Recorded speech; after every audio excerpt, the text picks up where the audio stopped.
quick roll call. We are joined by 6 of our trustees, our superintendent of schools, Dr. Timothy P. Harney, our assistant superintendent of curriculum and instruction, Dr. Ted Fulton, our interim assistant superintendent, Mr. Luis Frontero, joined tonight by Mr. Ed McCarthy from Ingerman and Smith, our district clerk, Ms. Suzanne Benetti, and as always, our great student rep, Ms. Grace Witt. As always, there'll be an opportunity tonight. We'll move it to the end of the meeting for the community to participate at the Board of Ed meeting. If you would like to speak, we ask that you come to the podium. You must be from Bayport Blue Point. If not, you must be voted in by the majority of the board. The normal allotted time is approximately 3 minutes. And as always, in the back, you'll see all Bayport Blue Point Board of Education meetings are taped and posted thereafter to the district website. Anybody watching at home, please put any of your comments or questions in the chat, and we'll make sure we answer them. Before we open it up for the superintendent's report, we want to pass it over for a special recognition tonight. We have our summa cum laude and our assistants and aides of the month. So it's a special night. I want to pass over to Dr. Harney so he can read the specifics and congratulate everyone who worked so hard for their awards tonight. Okay, thank you, Mr. Miller. Welcome everyone back to the auditorium. It's good to be back in here. Before I give my report, I'd like to first recognize the students that are with us tonight. Congratulations to you for all of your academic achievements. And I know this is a very important night for you and a very exciting night for you. So, and I also like to congratulate your parents as well. So we're going to start with honoring some of our students first. So I'm going to turn this over to, I believe, Mr. Haas, the high school principal, who is going to call up all of our students so we can recognize you. So welcome.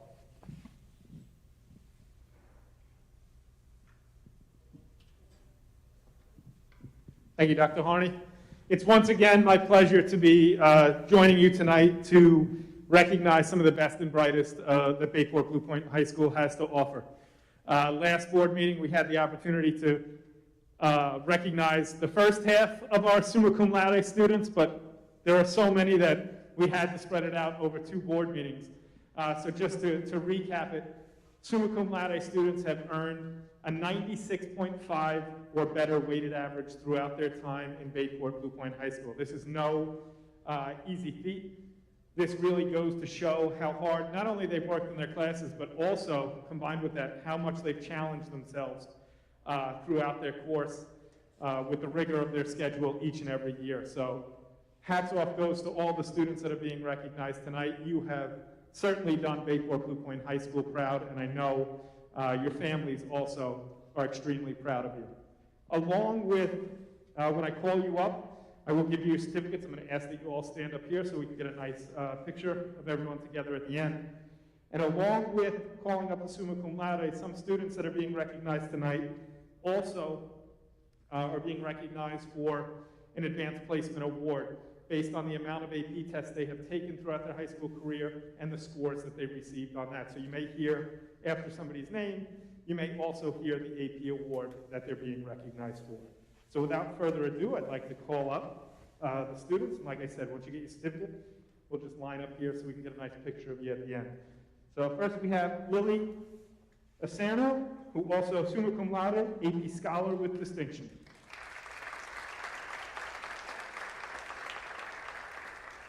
Next we have Andrew Brooks, summa cum laude.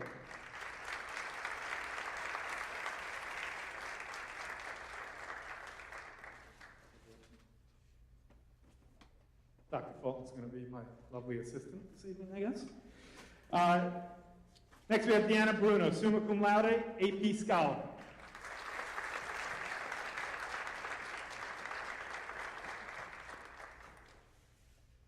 Jimmy Buchanan, summa cum laude, AP Scholar with distinction.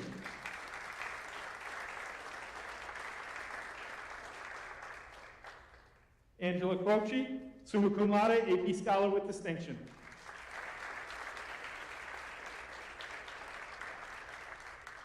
Christina DeCaria, summa cum laude.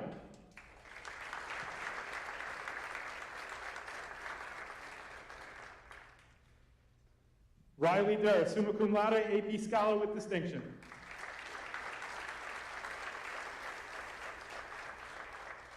Charlotte Fuller, summa cum laude, AP Scholar with honor.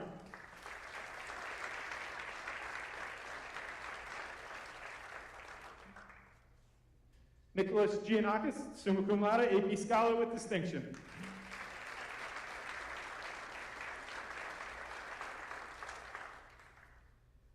Jessica Greensman, summa cum laude, AP Scholar with distinction.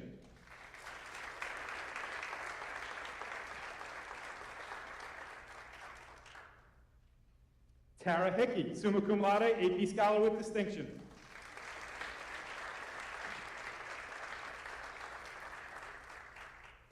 Jillian Jager, summa cum laude, AP Scholar with distinction.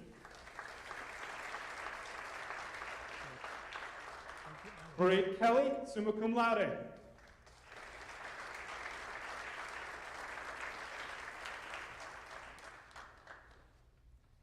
Allison Larkin, summa cum laude, AP Scholar with honor.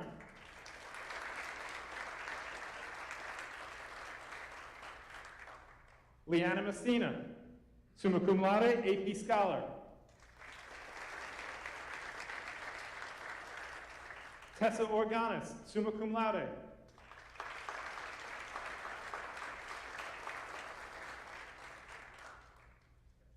Brianna Primavera, summa cum laude, AP Scholar with distinction, AP Seminar and Research Certificate.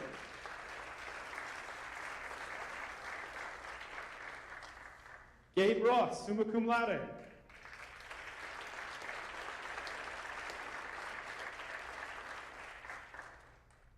Ronnie Schilling, summa cum laude, AP Scholar.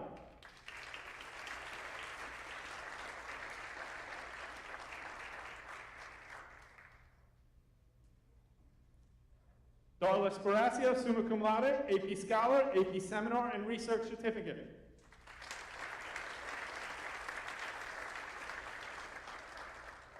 And Grace Witt, summa cum laude, AP Scholar with honor.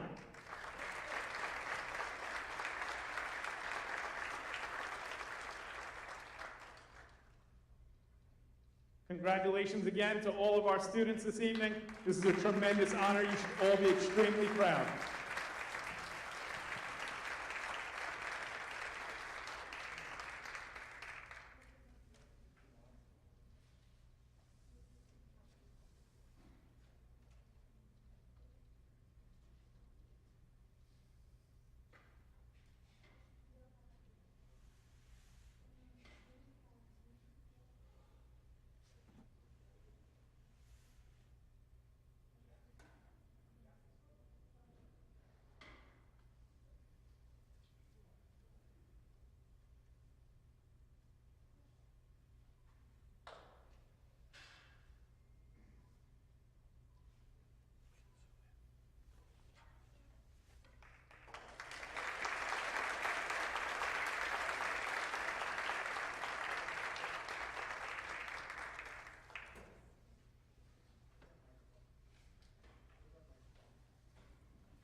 Okay, so if you were with us 2 weeks ago, we were able to recognize some of our teachers of the month. Tonight I have the absolute privilege, to recognize some of our teacher assistants and aides. And these are the people who really do everything with our students, whether it be just from lending an ear, to make sure that they're safe, to help them academically. They are with them day in and day out, so I'd really would just like to thank them. So we have 5 of them that we are going to recognize here tonight. And our first one for September, and I guess let me rephrase this. One of the best things about this is they are nominated and presented by their colleagues. So this is really coming from the people that you're working with on a regular basis, so congratulations. So our person for that is Teresa Pellis here. Yep, come on down. Teresa is a teacher assistant at the middle school. She always goes above and beyond. She's patient, kind, and always willing to help in any way. Her students respect and appreciate her because of her caring, nurturing ways. Congratulations, Teresa. We have this for you. We have something for you. Congratulations. Our October person, that's somebody, if you come to the football games, you often see him on the sidelines with us. Hank Bauer is a teacher aide at the high school. Hank, are you here? Yes, you are. Come on down. Hank is always supporting the students. He always fills in as needed, whenever and wherever he is needed. He never complains. The staff and students love Hank. He's a great example of a true team player and is always there for all of us. Congratulations, Hank. Appreciate that. I appreciate everything you do for us.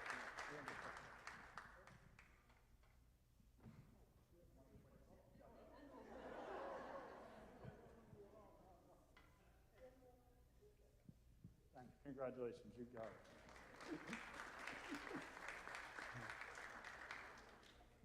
Our person for November, teacher assistant Shannon Baumiller. Are you here, Shannon? Yes, you are. Come on down. Shannon is always willing to help any student or staff member and does it with a smile. She agreed to be transferred to the high school from the middle school because she knew it was best for the student and the aides and the assistants in her unit. Shannon, thank you so much for that. And congratulations to Shannon.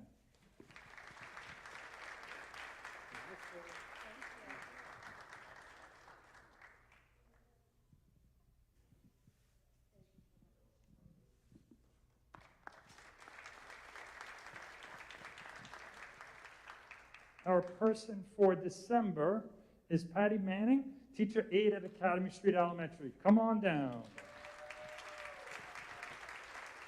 Patty is a very caring and always smiling. The children adore her. She always goes above and beyond in anything that she is asked of her. Her coworkers cannot say enough good things about her. She's always quick to help someone in need. She's professional and friendly. She's a beautiful inside and out. Thank you for all you do.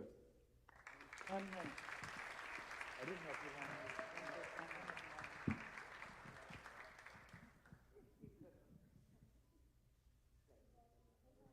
Congratulations.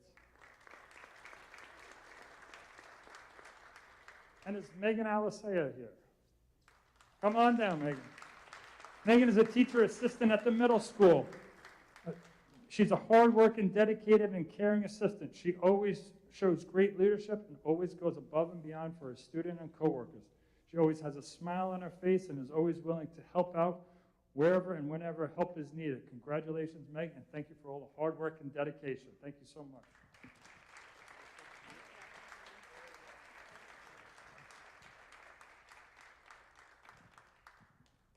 All right, if we could just give them all one more round of applause because they deserve it.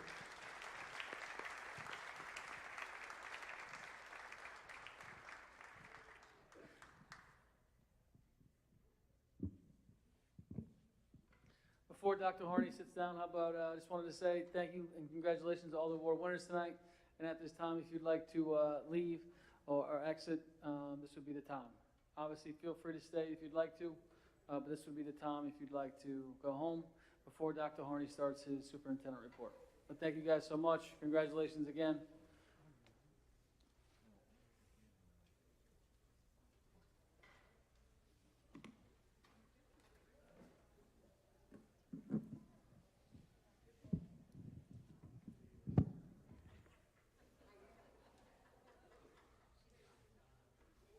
Dr. Harney? Thank you very much, Mr. Miller. Just a couple updates for you, then I'm sure Grace will have a couple of things for you as well. But first, I would just like to congratulate all of our students this past weekend. I had the opportunity to see a few of the shows, Newsies, and I got to tell you, I was extremely impressed. One of my ultimate goals was able to at least see both casts, and it's amazing how much talent we have here in Bayport Blue Point. So I'd really like to congratulate them on a great show, all their teachers, Mr. Weber and all of them for everything that they did. It was great to have the students here and the show. It really was tremendous. Just a couple of other quick things that I think the last meeting I meant to mention it, we never got to it, was I'd also like to congratulate our Science Olympiad students who have reached the States this year. So at one point, we'll bring them here and we'll recognize them in front of everybody as well. So that's something I'd like to do, Mr. Haas. We'll just have to remember to do that. Just a couple of other things for you. and then I'll turn it over to Grace. You probably received a message from me tonight. We're going to do another one of those test kit distributions. We're going to do it Thursday right outside of here. So if there's really, and this time it's really anybody in the community that would like one of those test kits, especially with the February break coming on. We've been given a number of them by the state again, so we're going to do that. And then what I also did is I reached out to Mr. Firestone, the director of the library, and if anyone needed some over the vacation, and since we're not here, he will have some tests for you there as well. So if anybody wants them, please, we'll have them for you. But that was the message I sent home today for you, so you have that. One of the things you're going to see tonight on the agenda is there's a resolution there. Obviously, there's been a lot of talk about changing in regard to some of the COVID protocols. So we had done this last June for the 2021 school year in terms of allowing me as the superintendent to make changes to the plan kind of on the fly as changes were happening. So there's another resolution in there tonight for the same thing, really, so that if anything comes over in the next couple of weeks, that we can just update the plan and kind of put it to the website. So that is something that's there as well. And then the last thing I wanted to talk about, I know it was accepted at the last board meeting, but I did want to go through it a little bit, was the school calendar. Some people, I know there was some discussion on this on social media. People were asking about the school calendar. It's very similar to this year's calendar. Unfortunately, we do need to start before Labor Day for faculty and staff. And there's really a couple of reasons for this. There's one, if you're looking at the schedule and where some of the holidays fell this year, they didn't really give you much room to play. So that became a piece to it. What you'll notice on there, if you were seeing it, is staff would be in on Monday and Tuesday for our traditional superintendent's conference days, and then students would be Wednesday, Thursday, Friday, which is exactly what took place this year. And then you'll see in the month of September, there's a number of Jewish holidays that fall during the week. So those will be actually days they're off. So for example, I think towards like 3 weeks in, there's another 4-day weekend that will be there. So that we had to take into consideration. January 2nd, this year was a Sunday, so that had to be given for that Monday. Juneteenth, which I believe is a Monday this year, that is another holiday that's been added to the calendar. And one of the things that we wanted to try to continue to do is to keep snow days into the calendar. So we still have 2 snow days built in where they would be actual traditional snow days. We heard some districts have talked about going remote for those days. We're trying to keep them as snow days. And then the only other thing we were able to do is, because the Christmas break was a little bit shorter this year, because of the way we did this, we'll be able to also give off December 23rd. So it would be that Friday, and then that week, and then that Monday because of we're January 1st. So that was all adopted at the last meeting. So I just kind of wanted to review that and kind of talk about why we ended up having to come in before Labor Day. So with that, I'll turn it back over to Mr. Miller. Thank you, Dr. Harney. At this time, we will turn it over to Ms. Witt for her student presentation. Hi, Ms. Witt. Hello. Last week, the BBP girls track team won the Section 11 Small School County Championship, so congratulations to them. Last week, we also had the 5 shows for Newsies. It was performed by a very talented cast, crew, and pit. The students are sad to see it end, but want to thank all those who came out to see the show. The junior banquet is also coming up on March 18th, and it is a masquerade theme, which the juniors are greatly looking forward to. Boys wrestling is also going very well. Max Gallagher is first in state right now, and others have very high rankings in the county. This week at the middle school, it is Spirit Week. Wednesday is Western, Thursday is Pajama, and Friday is Funky Friday. Students at the middle school also wrote out Valentines for veterans and active servicemen last week, which were sent out to them. And PS I Love You Day was this past Friday. It was promoted and set up by the Interact Club. Students were encouraged to wear purple in support of the end of the stigma to mental health issues and bullying. Thank you. Thanks, Grace. That was great. We will turn it over to Dr. Harney to introduce Mr. Mullins for a middle school sports presentation. Dr. Harney? So just for a couple of things real quick, and I'll turn it over to Mr. Mullins. We do have a number of presentations on the docket for tonight. We're going to start with middle school sports. If you remember, it was probably about a month ago that was a question that came up when we were asked to do some research on middle school sports. And at that time, I think it was specifically that Baseball was what was brought to our attention, and then we said, okay, we would need to take a look at all the sports, so that's something that Mr. Mullins has been doing for us, so that will be that.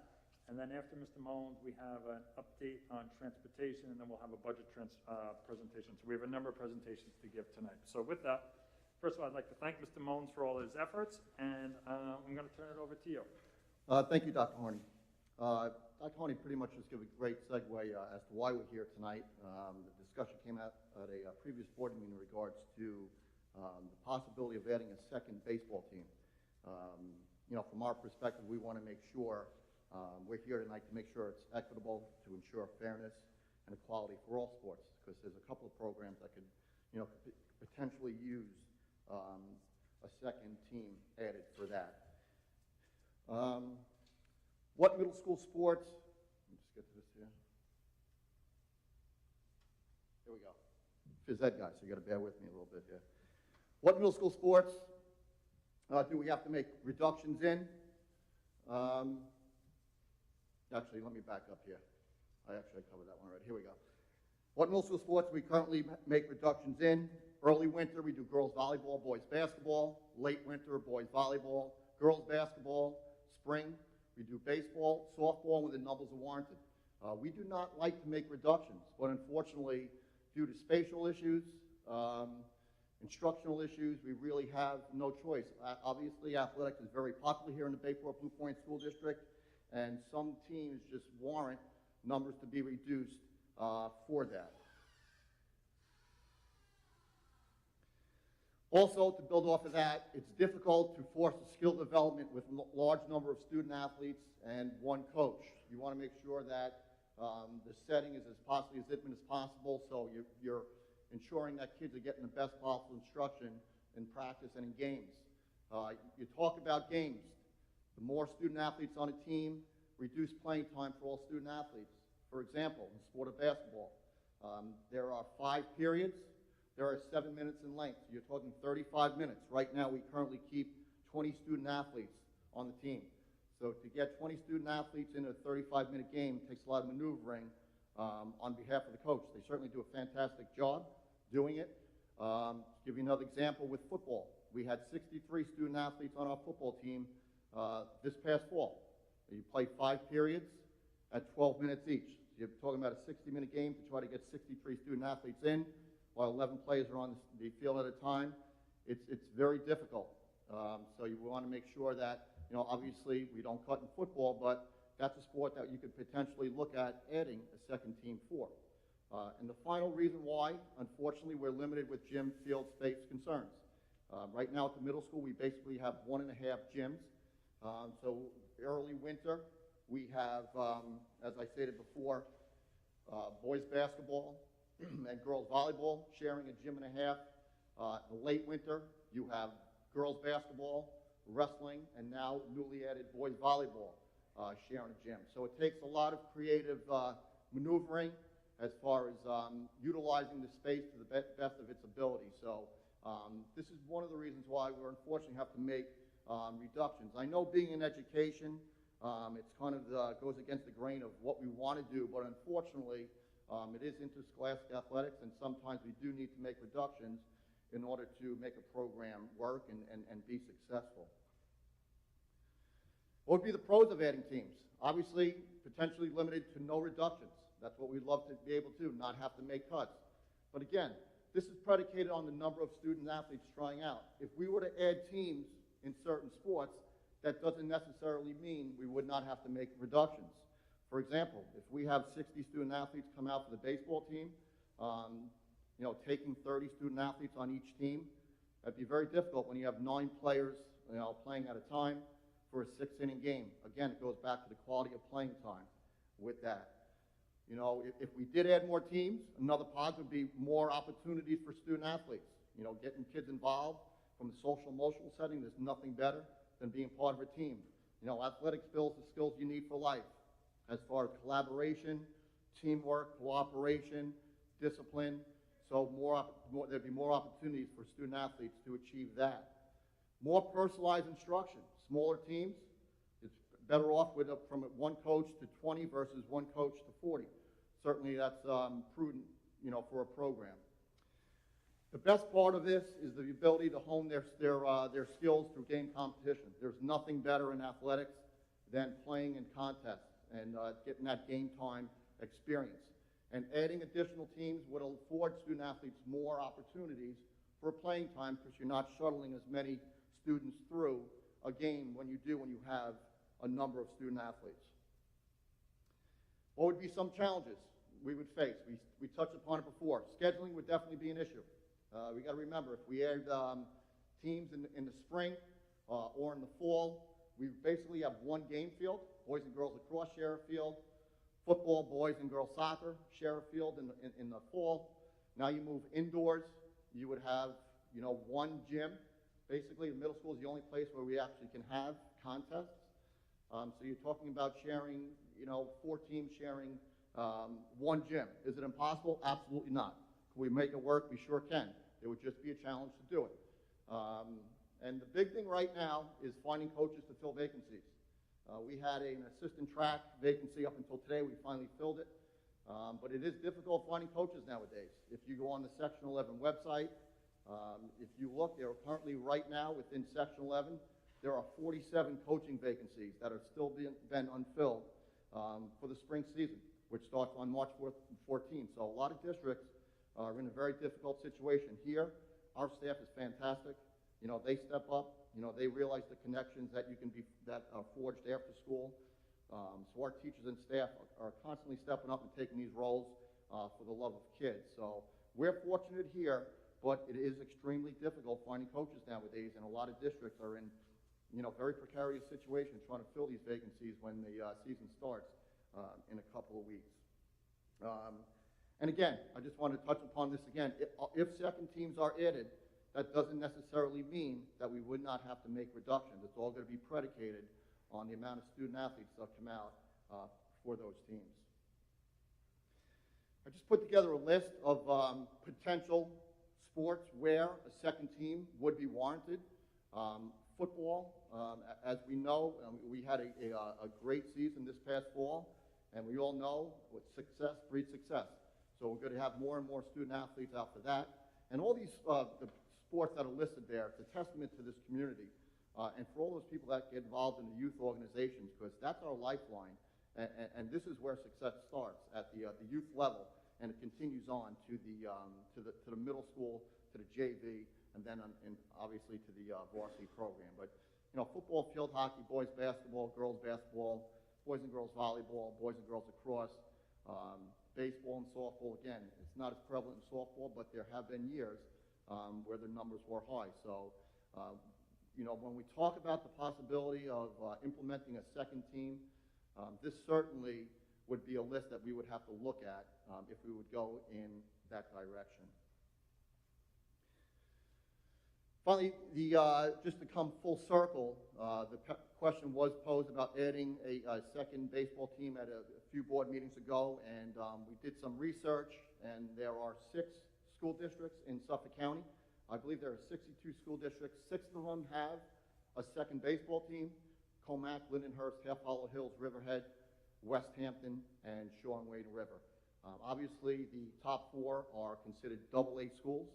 We're considered an A school, which West Hampton and Shaw and Wade and River would be too. So you can see it's not as prevalent in the county, but there are 6 school districts that do offer a second baseball team for the middle school student athletes.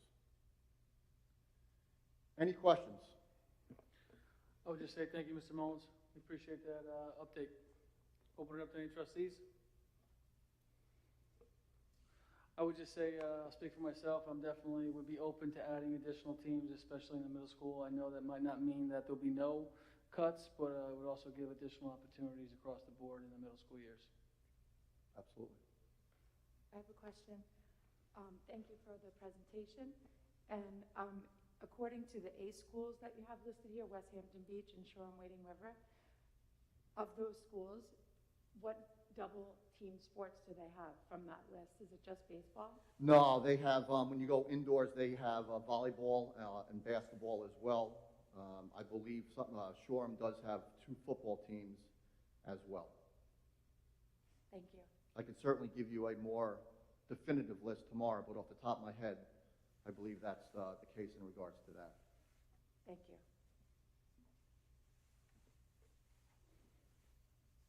Any trustees, any other comments? I guess Mr. Johnson? What's next steps? We're looking at the cost. I know, because I brought up the concern, I wanted to know, I don't like the idea of seventh graders not being able to get the chance to at least, play a sport at the school level, so. Yeah, and I'm glad you asked that, Mr. Johnson, because what we do here in Bayport Blue Point, if a student athlete goes out for a sport that has, for example, let's just use baseball. If a student athlete goes out for baseball and unfortunately does not make the team, we do afford that child an opportunity to play another sport, whether they go over to boys lacrosse or track. They are afforded other opportunities to do that. I can tell you, giving you some data last year, 32 student athletes went out for the baseball team. 20 of them made it. There were 10 seventh graders and 10 eighth graders. So to give you some data in regards to that.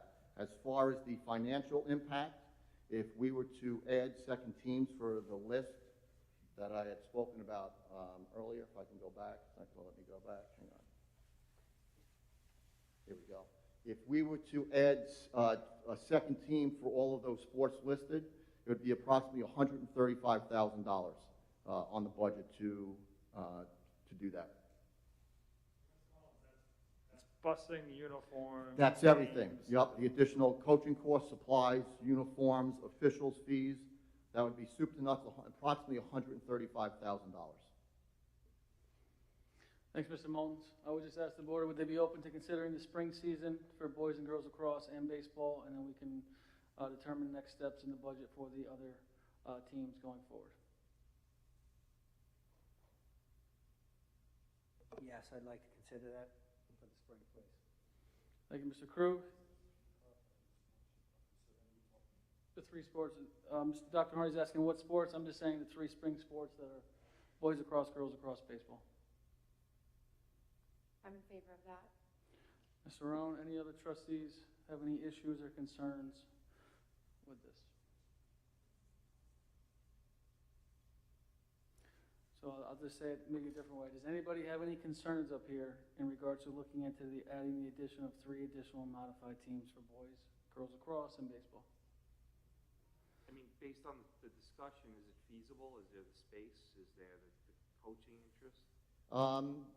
We would certainly have to post a position.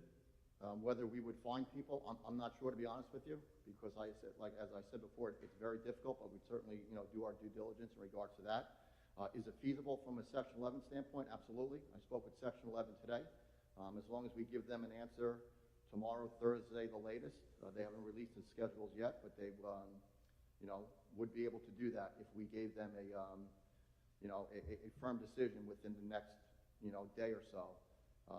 My thing is that once we commit, we're committed, because what happens is if we do commit and then all of a sudden, March 28th comes and our numbers don't warrant a second team and we have to withdraw that, now we're taking away game opportunities from our oppositions that we had previously scheduled. So I would just want to make sure that our numbers do warrant the numbers for the second team.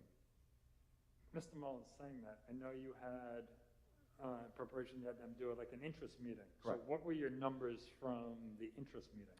We had basically 32 show up at the baseball meeting, about 28 at the girls lacrosse, and about 33 for the boys lacrosse. But keep in mind, we're dealing with middle school kids. Sometimes they don't hear the announcements, or they might have something else, another obligation after school. So again, you're dealing with middle school student athletes. So would I say those numbers are definitive? I would not say that, but those are the range those are the numbers that showed up at the meeting that were held 2 weeks ago at the middle school. Mr. Mullins, in terms of, and I don't know if you know this, do you know because our class sizes are starting to drop, okay? From your largest numbers in the past, what do you know what they were for those 3 sports?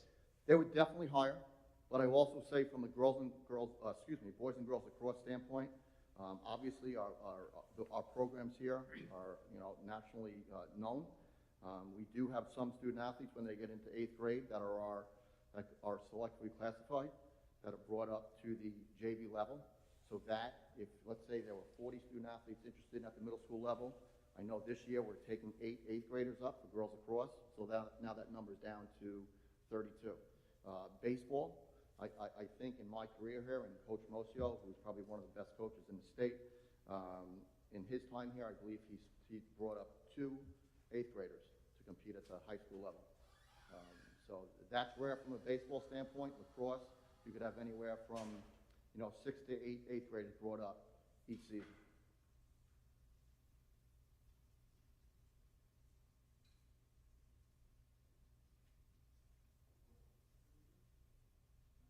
How about from, because we did not put that into this year's budget, Mr. Mullins, how about for those 3 sports, what would be the financial impact? I don't have that breakdown, but off the top of my head, I would probably venture to guess you're probably in a $30,000 range, around there.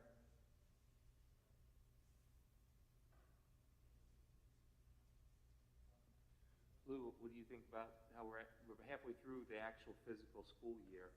How are we looking on execution?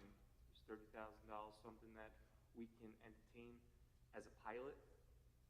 Like, 'cause at this point, I think it would be a pilot, see how it works out. And then, because I think when this lands, we're probably going to end up adding second teams to sports. I don't think it's going to be the entire list. For me, it was always about the sports that had the cuts at the 7th grade level, the 8th grade level. Yeah, I can, and go ahead, Lou, if you want to answer your question first. No, I mean, I'm in the process now of doing, fund balance and looking at everything as we, mid-year.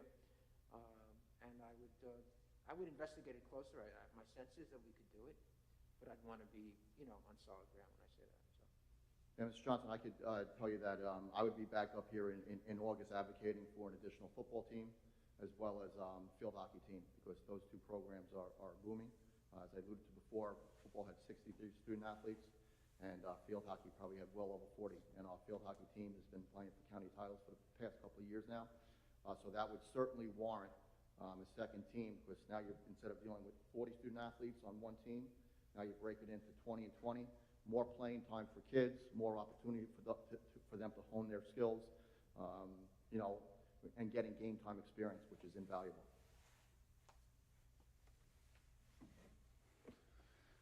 Any other questions? So are we in agreement pending Dr. Harney looking into finances? Like Mr. Johnson said, a pilot, and we'll have further discussions. I think Mr. Mullins brings up a great idea. We're just talking about 3 sports now. Obviously, there's many more on Mr. Mullins' list that we need to add to. Are we in agreement? Anybody have any issues? All right, so Dr. Harney, we'll just see if you could talk to Mr. Frontero, make sure financially this is feasible, and we'll have a conversation. Well, then I guess my question is then you're really leaving it to Mr. Frontero and myself, because we won't be able to do this at our next meeting, because Agreed. Mr. Mullins will have to tell. Agreed. Okay. Anybody have any issues with that? Mr. Mullins, as always, appreciate your professionalism. My pleasure. Thank Appreciate you, everything you Board do of for the Education. Bayport Blue Point School District. You are a person we look up to here, and thank you so much. Thank you for all you guys do. Appreciate it. Dr. Harney, we'll pass it back to you for a transportation presentation. Mr. Cordes. All right, so I've invited Mr. Cordes up here. So what we have done, let me go back a little bit. I know Mr. Cordes will do this a little bit, but maybe I'll just kind of set the table a little bit. Last year we had done a safety zone study, if you recall, and we had a person from BOCES conducted the study, and then we had somebody, I want to say it was late spring, summer, give a report on the study.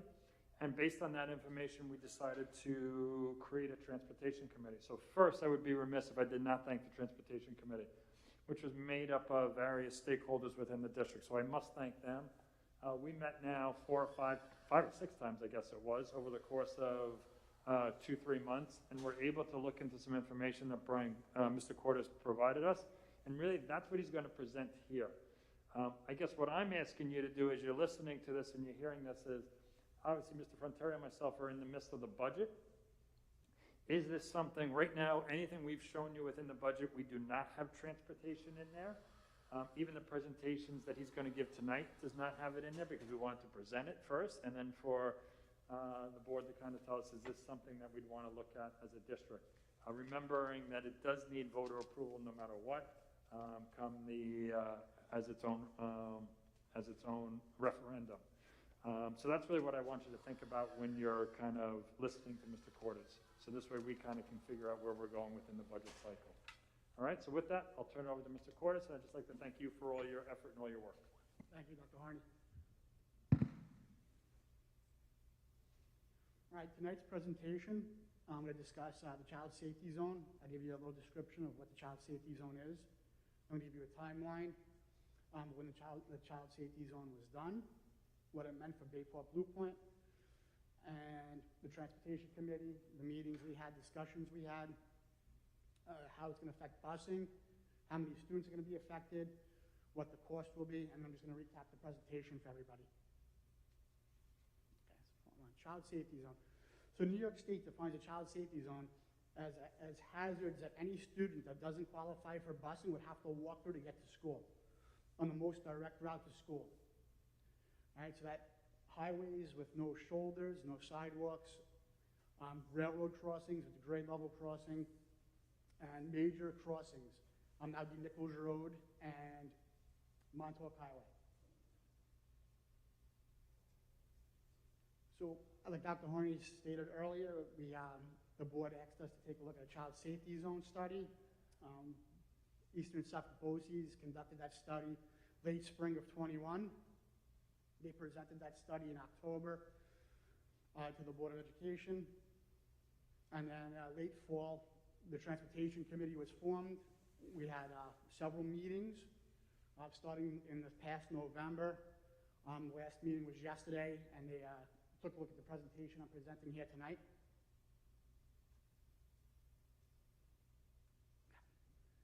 All right, child safety zone and what it means for Bayport Blue Point. So Bayport Blue Point, unfortunately, has all three hazards. We have highways without sidewalks and shoulders, and that gets measured in distance. So everything's based on distance of how long the student would have to walk on the major road with these hazards. We have major highway crossings. We have Montauk Highway right here. So we have a lot of middle school, high school students that cross that daily. We have Nichols Road, again, major highway, again, high school, middle school, and I believe a few, maybe a handful of elementary school kids that do not take a bus cross that road, and the railroad crossings. Everyone that comes up and down these roads in the morning and afternoon gets stuck for at least one train. So what does it mean? So the study was completed in early spring, late spring, and they came up with 10 child safety zones that were identified in Bayport Blue Point. All right, this is throughout the district, they classified everything as a child safety zone, all the areas. 2 of the zones we already provide busing in, so they reconfirmed that was a child safety zone. BOCES made a recommendation to provide transportation for all students who walk to school within 9 of the 10 safety zones, and up until kindergarten through 8th grade for the last zone. So BOCES has recommended full busing. We did look at that, and then we came up between the committee, it came up with a solution that we're moving forward with that you guys are seeing today. Sorry if I'm rambling. All right, so transportation. So the Transportation Committee was formed in November. November 10th was our first meeting. They reviewed the study. BOCES presented it to the committee. We discussed areas of concern, and the major areas of concern ended up being Montauk Highway and Nichols Road, and the railroad crossing for high school and middle school. We met again on December 8th, and we discussed again the hazards for high school, middle school, and came up with some solutions of eliminating those hazards. And with eliminating those hazards, we also looked at taking away walking hazards for elementary school. 112, the committee reviewed the plan that we came up with. Wait a second. I'm talking too fast, I'm sorry. And, thank you. And so we came up with a plan to eliminate walking hazards for middle school and middle school and high school students. So that's every student that'd be crossing Montauk Highway, Nichols Road, and the railroad crossing. And we would eliminate that using busing. All right, the committee also looked at this presentation here I'm presenting tonight, last night.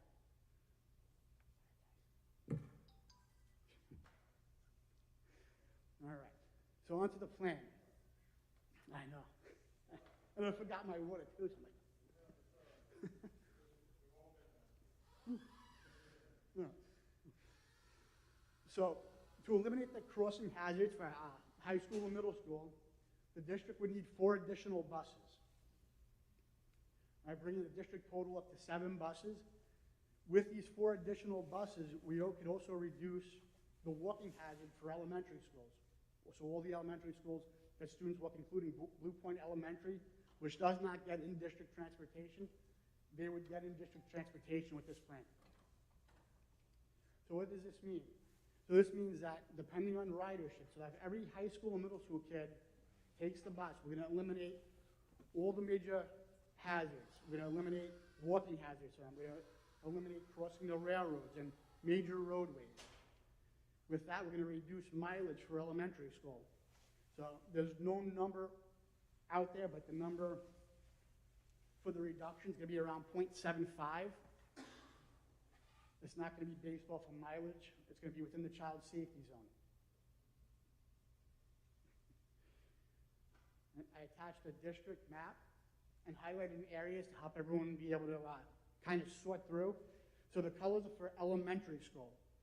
So the dark red line up in the middle, that's Sylvan Avenue.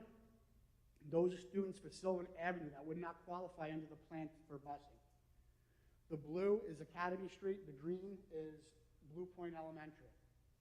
Everyone outside those zones would qualify for busing, and high school and middle school would qualify for busing if they're crossing the major highways. Otherwise, their mileage requirements would stay the same. So how many students will be affected with busing? So we're going to add an additional 645 students we would offer transportation to under this plan. It would bring the total number of students up to 1,032 students eligible for busing. And the breakdown, it's going to be an additional 204 for the high school, 226 for the middle school, 215 at the elementary level.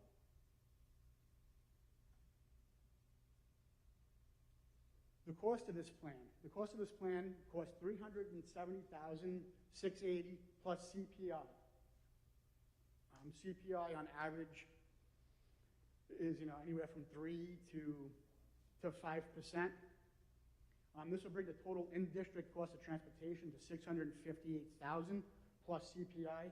This is just big bus in-district transportation. With that, the district would pick up an additional $180,595 in state aid. And that state aid we would receive in the 23-24 school year.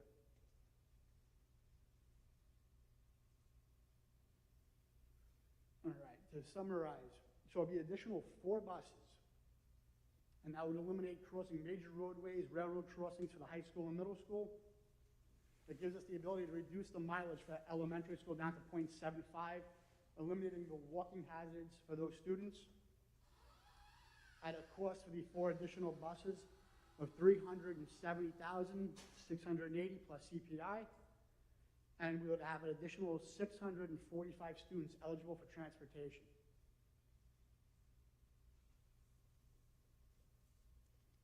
Things to know. So transportation for a child safety zone is not required by law. So we don't have to transport the students within a child safety zone. This is just an option to try to eliminate the hazards. Per New York State Education Department, you have the superintendent has to certify the analysis. That was the study done by Eastern Suffolk BOCES.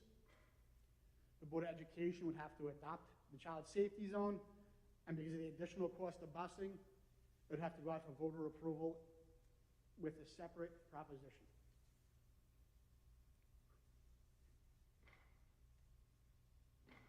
Thank you, Mr. Cordes. Thank you. Just so that where you guys know where we are from a committee, so as Mr. Cordes, I think it's done. If you go back to the other slide, so the things that still would have to happen is I would still have to certify it, which is just us verifying the information, which we believe we've done. Is that done through a resolution, Mr. Cordes? For you to certify it, no, it's not through a Just me resolution. signing off on You something? just sign off and Okay. just say the date is accurate. So that has to happen, and then it would be, the board would have to accept the study that you guys, everyone saw back in October, and then obviously the voter referendum would be the next thing. So just so everyone is kind of knowing where we are in the process. Thank you, Dr. Harney. Open it up to questions from trustees. Mr. Johnson? Brian, thanks for your presentation. You know, I guess my thoughts are, we have an independent outside entity in BOCES. It wasn't even like a consultant that we hired. It was BOCES did it for us, and they found some pretty high level safety issues. I mean, they were in front of our face for years, Nichols Road particularly, and Montauk Highway. Just say, you know, I think, yes, we have to look at the 370, but that really is half the amount that it'll cost the district on a year-to-year basis, because that gets reduced by state aid. So it's $180,000. I remember several years ago when we increased security, we did that amount.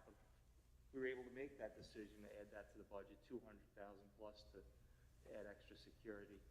Fully agreed with it, because it didn't require a public vote. You know, changing the mileage of school buses requires a public vote. I stand by the fact that we should be concerned about keeping the kids safe from their school, but we also need to get them safely to and from school.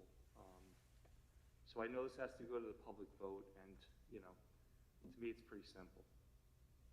It's not safe for kids to cross Nichols Road, Montauk Highway. So thank you for your presentation. I'm glad that we have a potential way forward to correct this deficiency. Thanks. Thank you, Mr. Johnson. Any other trustees? Ms. Saron? Thank you for your presentation. I also have served on this transportation committee, and I know that we have a history here in our district of not having buses, and ridership is definitely a concern about if there would be full buses. So I think that part needs to be looked at a little bit. But one of the comments that was made from BOCES, his name was Joe Lesnick, I quoted what he said, and really it sits with me, and I share it with all of you because it's important to look at the history of Bayport Blue Point and not having buses. But this is what keeps me awake at night when I hear something like this. And the quote is, "The district is plagued with unsafe walking for students." So although there may be many students that have cars and can get to and from school, there are students that are walking. So I encourage people to look on the website to see the study. This is a piece of the information, and to ask questions, because it really is a quote that you have to remember. And I thank you for presenting the information this evening. Thank you, Ms. Saron. Any other trustees? I would also say, Mr. Cordes, with this presentation tonight, would this transportation addition ensure there were no more child safety zones in Bayport Blue Point? This would cover the majority of the child safety zones, and the nice part about it is we wouldn't have to reduce mileage. So if the buses are half empty, we can reduce the mileage without reducing the mileage and put more students on the bus. I would also agree with a few of the trustees. For a net $190,000, this would secure all the child safety zones in Bayport Blue Point. So I would ask the board to strongly consider adding this as a proposition this year. Dr. Harney? Just to clarify one or two things that were said here is, one, when you're thinking about the Obviously, the safety is, and I know Mr. Cordes, it would get the major safety zones, so I just want to be careful of that, because remember, if you remember Mr. Leslie, he basically said the entire district was a safety zone. Really, some of it had to do with shoulders and things along those lines. So what we're really focused on this was what we considered the major ones, and the crossing of the highways and the railroad tracks. That's what we had started. So it was, though we're covering a lot of the safety zones, we're not getting everything, but those are more about the shoulders on the side. So just so you know that. And the second thing is, and I know we talk about, everyone continuously talks about the difference in aid and what the original cost is. You're 100% right, but as Mr. Cordes put in here, you would not see the aid until a year later.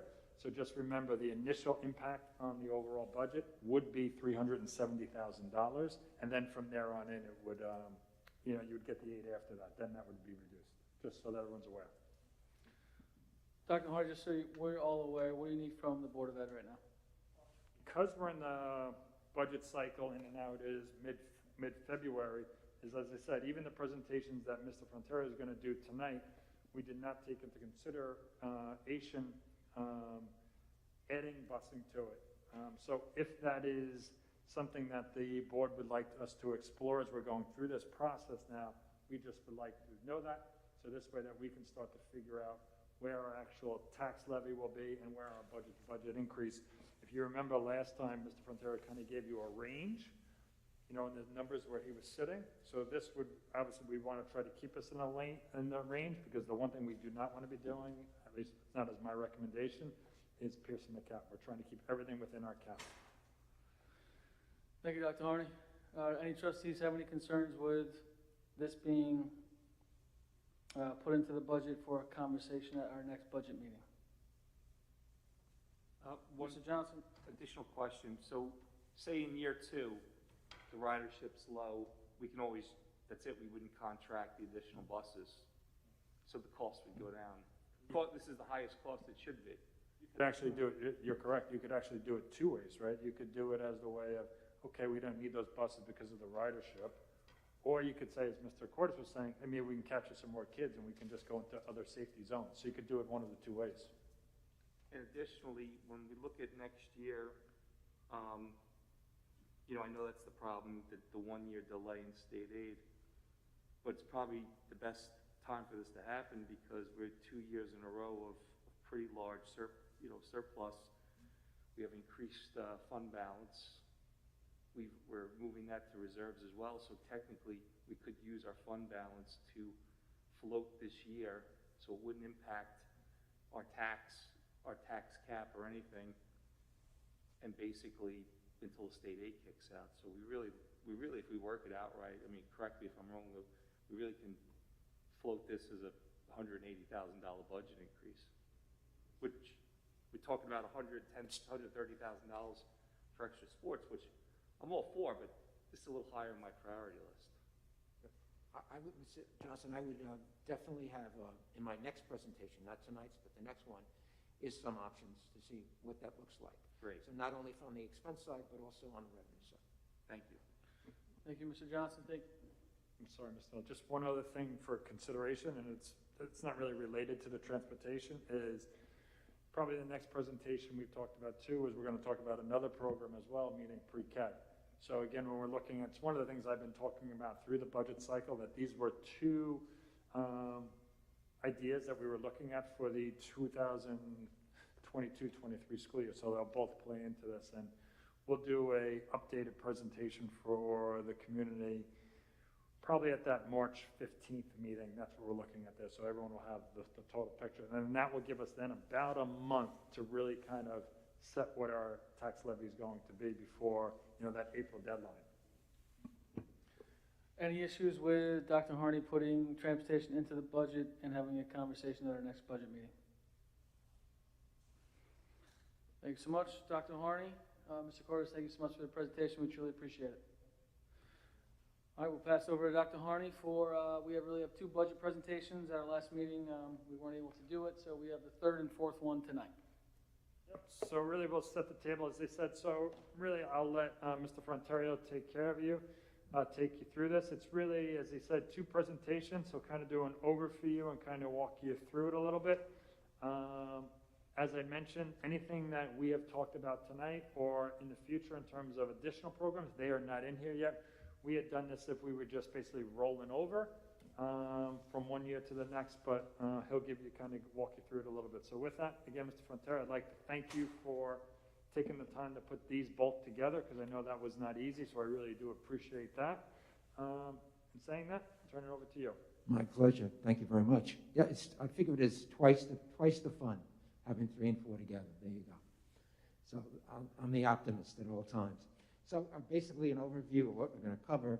I'm going to really introduce the expense side of the budget and looking at the 1,000 series budget codes and the beginning, which are all basically support, and then the 2,000 series budget codes, which are all instruction.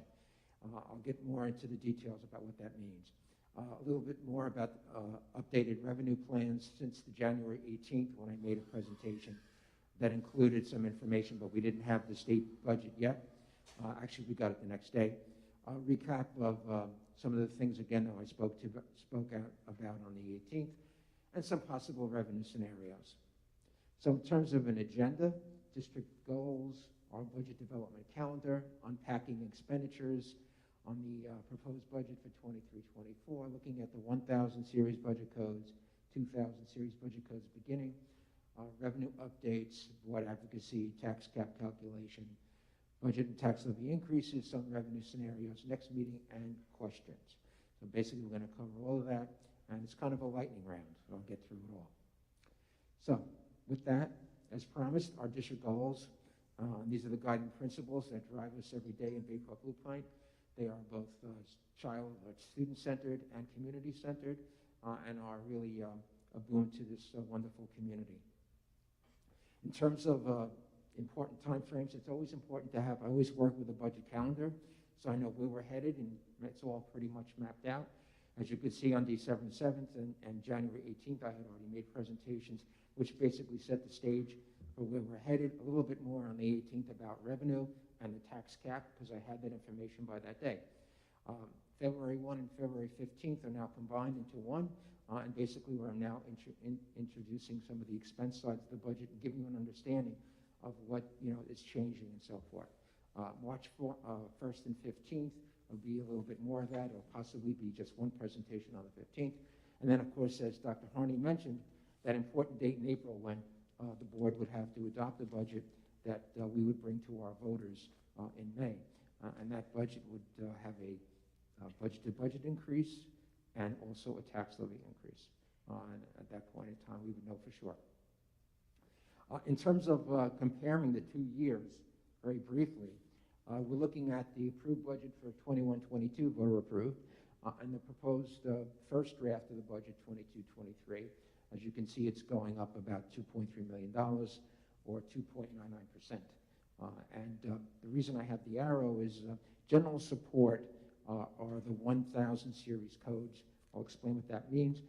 And instruction are all 2,000, and we're going to be going through some of those line by line. But again, they're in summary format. Nothing about pupil transportation or debt service yet. That'll be in May at the March meeting. So back on December 7th, and we touched on it tonight, the budget that in the first draft, where it's basically all the things we know and love about the community, all our current staffing, professional support staff, etc., are at whatever appropriate salary step they need to be. If we were negotiating, I would have built in funds to negotiate, but we are all pretty much all of our contracts are in place. Health insurance, I know half the year of what it will be in 22-23. I have to estimate for the other half of the year, and I said 10%, but I've actually ratcheted that back when I first rolled the budget over and realized it was going up a lot higher than we needed it to be, so I ratcheted that back already. Debt service as scheduled, FICA at the new FICA max, all employee benefits pretty well held constant. Some increases in BOCES where we know it'll happen. All equipment, materials, and supplies. I basically met with all the building principals, all the directors, and so forth. So if they had requests for things that they had put off because of COVID and so forth, they're built into that. So for the most part, they're held constant, but there were some things that we added. Employees retirement system, teachers retirement system, I presented that earlier on back in December. We already knew what the rates are going to be, so those are all factored in. And if we had any leave replacements, I would definitely budget at the higher salary of the person who was on leave. In terms of special education placements and BOCES placements, I work with special ed to make sure that we are properly funded in that area, and all special ed tuitions were increased slightly in anticipation of that. Transportation contracts are at 3%, and we're adding the restoration of athletic shuttles, but keep in mind this does not include anything that Mr. Porter spoke about tonight. We didn't build any of that in yet. We're only talking about a 2.99% increase. Our continuous support for administrative instructional technology includes funding for aligning our curriculum with next generation standards, supports co-curricular activities, our comprehensive athletic programs, but nothing that Mr. Mullins talked about as well. We haven't built any of that in yet if we were going to build anything in terms of additional teams or needing additional coaches and the like. We continue, of course, our robust music and arts program as well. Okay, so let's unpack this 1,000 series that I keep talking about. A general support in our budget. There are 17 of them in our budget, and as you can see, they're on the gamut, starting with the Board of Education and working all the way down to liability insurance and everything else in between.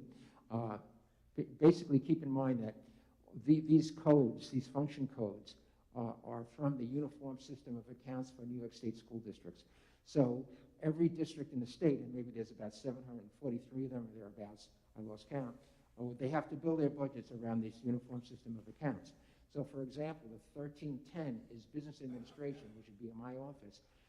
When we report this information at the end of every year, they could aggregate all that information at the state level and say, the business offices account for $900 million of district expense statewide, as an example.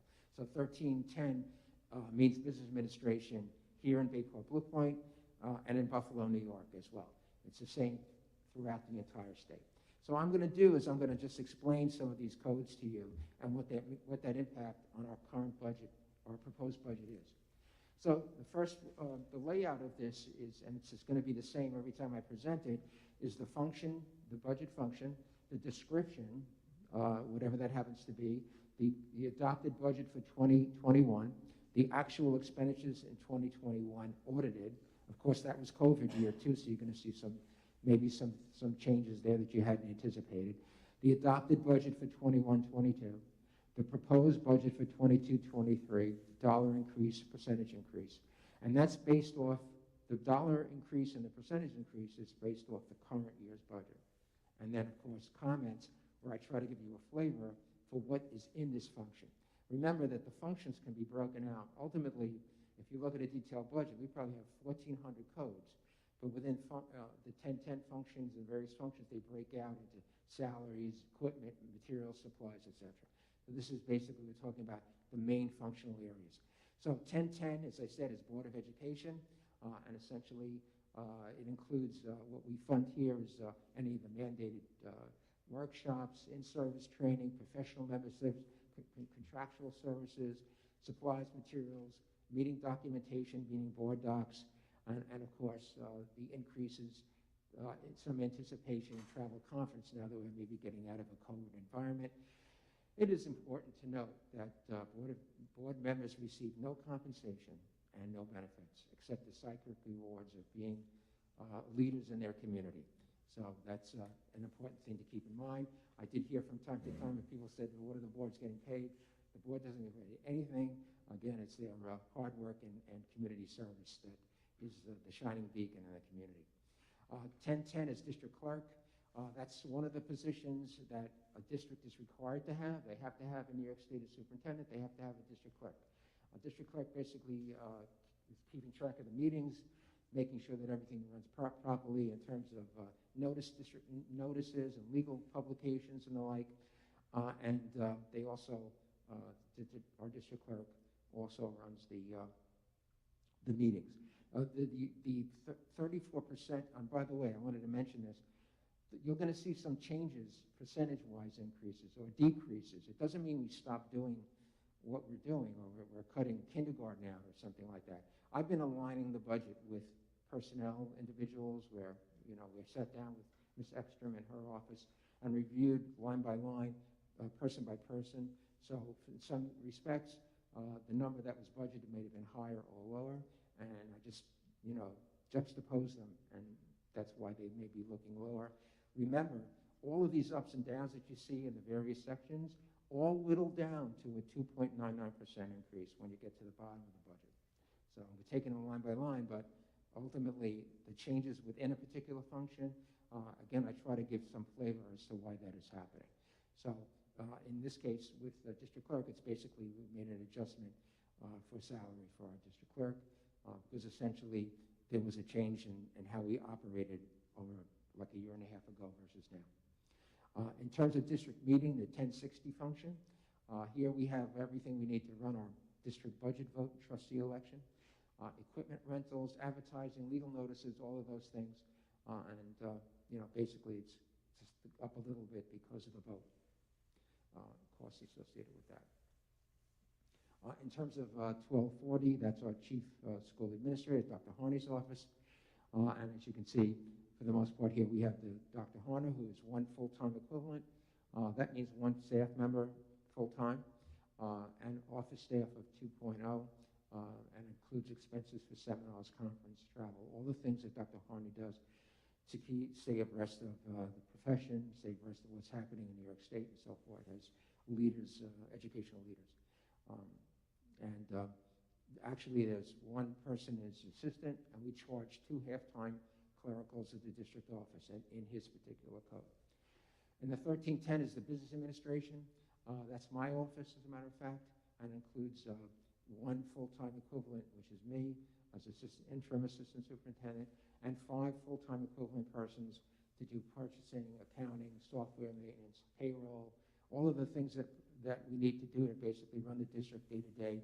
And again, it runs efficiently, so it's almost invisible, but not to me, because these people do a wonderful job and make me look good every day. So, and it doesn't mean that we're, going down, that less is going to happen because it's $52,000 less. The thing to remember here, and again, I try to give flavors to what's happening. Essentially, we have a decrease because we had a retiree who was a much higher paid individual. Now is going to be replaced by somebody at lower pay. My position actually has saved me a few shekels because I'm an interim. And also I expect the cost of the outside accounting firm to decrease as we replace the position that's there. And I have that budgeted. So really right now at the moment we're 4 FTE with a placeholder for an accountant. But right now we're using our outside services at the moment. So that's why that's going to go down as an example. 1320 auditing, we have to audit. We have to have an external auditor, an internal auditor, a claims auditor, and they're just basically contractual services, and that's a slight change over next year. With respect to our treasurer, that's another position that every district has to have. You have to have a superintendent, you have to have a clerk, you have to have a treasurer. Our treasurer works part-time for us, is stipended. This is the contract that person has, and basically, we are honoring that. 1345 purchasing, we have a stipend for a purchasing agent. We have an individual on staff that does that, so they get a stipend, and they also, within this office, as you see sometimes in the budget, in your budget packet, where we're adding BOCES bids and so forth, so we can make purchases from BOCES contracts. We do that for all kinds of bidding, RFPs and the like, that have to be done through that office. And of course, the stipend along with it. 1420 legal services. Basically here, the reduction is we're not going to use attorneys less. I'm just basically budgeting closer to what our actual expenditures have been. And again, I've been taking the privilege of being able to right-size codes and align the number of staff in a particular code, which may, in fact, again, either make it go up or go down, depending upon what happened. In terms of a personnel office, it's decreasing, but actually we've really done we now have a major personnel office under the watchful eye of Ms. Ekstrom, who's in our office, in our audience tonight. There she has, it's her position and 2 staff members that are supporting her work, its professional memberships, advertising, BOCES certifications, and the decrease reflects just changes in the staffing of the office pretty much. It's been restructured and now in a very good way and is going forward. You got to have a personnel office. It gets more and more complicated in terms of managing 400 odd plus 470 teaching staff, or all staff I think is about 470 thereabouts. So and it's a bear to keep track of that stuff and make sure everybody's got proper certification, and our auditors check the files, believe me, to see if everything's up to date. Records management, again, at one point in time, we may have had an individual helping us with this. Now it's basically just the budget, for shredding services and the boxes that we need to store things. But we're not charging any humans there. 1062 is operations of plant. And again, I work with Mr. Borsfield in developing his budget. And basically here, as you can see, in the 1620 operational plant, we have our facilities director, 1 clerical full-time person, and 12 custodians. And of course, we charge all the things that we know and love about the buildings in terms of cleaning and maintaining. The decrease is related to aligning budget with actual expenditures and shifting dollars to needed expenditures in the maintenance of plant, which is the next code. 1621 maintenance of plant. Here we have 8 maintainers, groundspeople, and it includes service contracts for building repairs. And basically here the increase is, reflecting or redirecting funds to building repair codes. So Mr. Borsfield felt that that was important for him and a focus with respect to budget development. 1622 security. Basically, we have 1 full-time guard, and then all the rest are part-time. And again, we're budgeting basically at what we feel we'll need in a given year. 1670 central printing and mailing. There we are properly funded. We don't need any changes with respect to increases of any kind. Supplies, materials for printing includes service contracts, postage, FedEx, all the things that we do. Syntax services, which are part of our the service that we use for, I can't think of it at the moment. Right. Exactly. Thank you. And newsletters, the budget brochure, all of that stuff. 6-day notice. We basically charge that there. Central data processing. We have a technology manager. There's 4 individuals in that office. Our technology manager, our network specialist, our computer technician, and our help desk. And of course, with the proliferation of technology, they're busy all day long and out into the buildings and so forth. 1090 is our insurance. And as you can see, basically we're pretty much flat because I think we're budgeting right in there. New York Schools Insurance Reciprocal, I think, has saved districts over its 35 roughly year history. Millions of dollars throughout the state in terms of bringing stability to the insurance rates, especially for liability insurance. So, and here we have student accident as well. And lastly, we have our BOCES administrative charges. And this is, we are a component of Eastern Suffolk BOCES. And so because we are a component, we have to share in their administrative overhead and their buildings. So this is basically our assessment to be part of Eastern Suffolk BOCES. If we use no other service from BOCES, we would still have to pay this by the mere fact that we are a component. But of course, we use many BOCES services, and every district has a proportionate share of this particular cost. This is where we budget for that particular item. Then throughout the budget, depending upon whether it's instructional or other parts, or special ed, we also have BOCES codes because we're making those kinds of purchases. And so then you can see the last line is the general support total, which goes back to the summary I showed you a couple slides ago. And basically here, it's about $8.4 million will be what the proposed budget for 22-23 is. It's about 3.5% less, and basically aligning appropriations to actual expenditures was a good part of why it is changing. Okay, same format, but I'm going to begin reviewing the first grouping of the 2000 series budget codes known as instruction. So everything that, and again, this is all uniform system of accounts, so A 2010, which means in general instruction in Bayport Blue Point, also means the same thing in Buffalo, New York, and every state in between.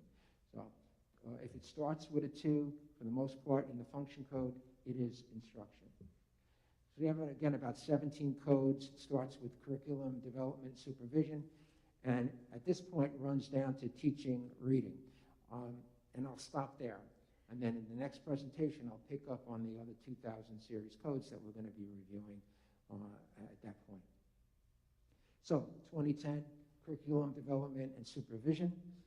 And it's up, essentially, this is where we have Dr. Fulton and his clerical support. And again, basically the increase is related to expenditures that originally were postponed due to COVID. So we're trying to build some of that back in. And my meeting with him led to these numbers that I've posted in the budget. Supervision regular instruction 2020 is all the main offices in the buildings. So we have 5 FTE, 5 of them are principals, 2 are APs, and then we have 16 full-time equivalents spread over the 5 schools for the clerical support in each of those main offices. So those are just buildings. 2070 staff development, working with Dr. Harney and Dr. Fulton. Again, we support continued training and professional development. We are an educational organization. We walk the walk and talk the talk. If we're not training people, who else it would be? So we definitely live up to that. And there's 1 full-time equivalent and 1 staff member assigned to this task at the district office. 2110, kindergarten in this district. Now, right now we have 7 full-time equivalent teachers and 1 teaching assistant. And includes all the fund. This is all direct instruction. So the money that is budgeted here and spent here impacts on the classroom. Where the rubber meets the road. It reaches our children, our students every day. So here we have, teaching supplies, materials, workbooks, all supporting direct instructional services. Decreases the result of a current budget compared with the proposed budget, which reflects actual staff assigned to the budget code. Realigning code with actual FTE is really the major change there. And for the most part, I've worked with Ms. Ekstrom in her office to basically review code by code, line by line, where staff is and where they are charged. Grades 1 through 3 doesn't mean we're not doing grades 1 through 3 or have less individuals. We actually have 25.4 FTE in grades 1 through 3. And again, you see the same system of information pretty much that we're talking about.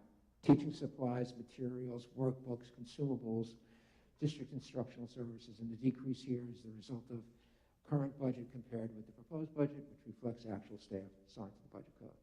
Realigning budget codes, essentially what we're doing. 2112, grades 4 and 5, again, for the most part here, and you see the recurring theme, teaching supplies, workbooks, all things directly involved with direct instruction. And of course, again, we're proposing, for the most part here, I aligned some staff, and it's basically, for the most part, getting the numbers. 2113, art and district-wide. We have 7 teachers district-wide in arts throughout the buildings. That includes also art supplies. There are a lot of consumables with things like that with this particular endeavor. And of course, we have a kiln that needs to be repaired and those kinds of things. All of them budgeted in this area. Increase is mostly the result of the salary adjustments for the most part. 2114, computer instruction district-wide. Pretty much at the high school, we have 1 instructional staff member, actually a 0.2 FTE, which is 1/5, assigned to the high school, and 2 teacher assistants, 2.0, who actually run the program. 2115, English instruction district-wide. We have our teachers of English between the junior high and the high school, 13 full-time equivalents. It includes funds for textbooks, membership, supplies, materials, all those things. Again, you see recurrence in the kinds of things that are budgeted here. 2116, English language learners. Again, it pretty much runs the gamut in terms of what you would expect to see budgeted here. We have 4 staff members in 4 schools, and basically the increase is basically related to salaries. Changes from one year to the next. In 2117, Health Education District-wide, here, it's not that somebody's getting a 24.35% raise. It's a matter of that we actually were charging more people to this particular area. After meeting with Ms. Exner, I realized that we needed to, adjust the code. Home and careers, we have basically one teacher and all the supplies and materials that this person needs to run their program, and the decrease is associated with the salary of the teacher currently assigned versus the budgeted number. So again, it's when you take the numbers and compare them one to the other, a current number may have been higher than it needed to be, or overfunded, if you will, and then it shows a greater decrease when I put the number that I believe it needs to be. 2119 industrial arts. Here, pretty much, we have two full-timers at the middle school and one at the high school. And again, basically here, it's some combination of needing supplies and materials because it is very consumable, and salary adjustments. 2121, math instruction, 14.2 full-time equivalent teachers assigned to the junior high and the high school, and includes all of the things you expect for direct instruction, to support direct instruction. Increases basically related to salary adjustments. 2122, music instruction, 12 teachers and a half clerical support. And again, all the things that they need to run the program, piano tutoring, everything you can think of, supplies, materials, etc. And we did build in, at the request of Mr. Weber, a choral rises as an example. And right now we have an additional funding for that in this particular code. 2123, physical education district-wide, 13.4 FTE, again, maintaining our programs, material supplies, all the things needed to deliver to our students. The increase is basically salary adjustment. 2124, reading. It's not that 39.4% increase in salaries. It's basically that there are more staff charged here. So you see that recurring theme again. And we have 7.05 FTE, and includes all of the things that they need to enhance and provide direct instruction. So as we had sort of a conversation, so I took you through that. You seem to handle it okay. I'm going to be doing it again in future budgets till we get to the end. But for the most part, the point that I want to leave you with, and I know that we've spoken about this already, is that we haven't yet to build into the 2.99% budget, the budget increase we have now, which is basically maintenance of effort, rollover budget, etc., with some enhancements, is any possible enrollment considerations, anything regarding special ed, which I think we pretty much have covered, the transportation safety zone, which I think we have direction on now, and we would build that into the next presentation so you have an idea what that looks like. Dr. Harney wants to talk more about, and Dr. Fulton as well, about implementation of pre-K programs. We'll see what impact that may have financially, and we'll be talking about that and unpacking it and isolating it so you have an understanding what may need to be done. Any new programmatic initiative, I don't think at this point we'll be talking about that. And, I don't think there's any reason to have to pierce the cap, given that our tax cap is at about 4.05 to be within, compliance. Again, I like to use this because we talked about a little bit about doing an increase to the budget. So if it's about 370 that we needed to add to the current budget, the current proposed draft, that would add about 0.46, 0.47. So our budget to budget increase should be about 3.4, 3.47, somewhere in that area. And this is just to give you an idea, if you add and subtract, how it's affecting the budget to budget increase. Back on February 1, or as of February 1, we had some state aid calculations that I wanted to present and some tax cap calculations. I had gone through it already, but I wanted to mention it again at this presentation. So in terms of the governor's proposal, it all looks pretty good. You know, everybody, they're all on the same team, pretty much, same political party running our state at the moment. So there's not the machinations and fighting that's going on, it seems. For example, the governor didn't propose changes to our categorical aids like the building aid and the transportation aid. And every year, Governor Cuomo would do that, and he'd say, we're going to combine it, we're going to cut it, we're going to drop it. None of that. All she's doing is adding more money to our foundation aid, which is great. You know, we want to see more of that. You know, ultimately, you know, there are other provisions in the budget, but the ones that really are near and dear to our hearts will be the fact that they're providing more foundation aid, which is the foundation aid, the funds we get from the state with no strings attached to them. We just spend them the way we need to spend them. Here's the runs that we got from the state the next day after that January 18th meeting, which basically shows what the governor's proposal is and where we were on 21-22 enacted state budget. And as you can see, we're receiving an increase of $224,750. Now that could be basically the floor. My sense is that, and you guys probably hear a lot too as board members and superintendents and so forth, that you know, maybe that ultimately when the legislators get done, it actually would be better. But I wouldn't expect it to be a nickel worse, for example. So for the most part, we should be at least, at the very least, in a moment of counting on that increase in state aid. Again, it's always a little bit of a moving target. You might be wondering why the $237,600 of pre-K aid was removed from the run. It's removed. They included when they publish these things, numbers. They include the pre-K in the overall state aid presentation. But two things with pre-K. One is you don't get the $237,600 if you don't have a pre-K program. And two is you can't spend that money out of general fund. It has to be spent out of federal. So it's not going to help us manage our budget on that side, okay? So it'll help us, without a doubt, with covering costs, no question about it. But that's the way it's run in every district that has a pre-K program.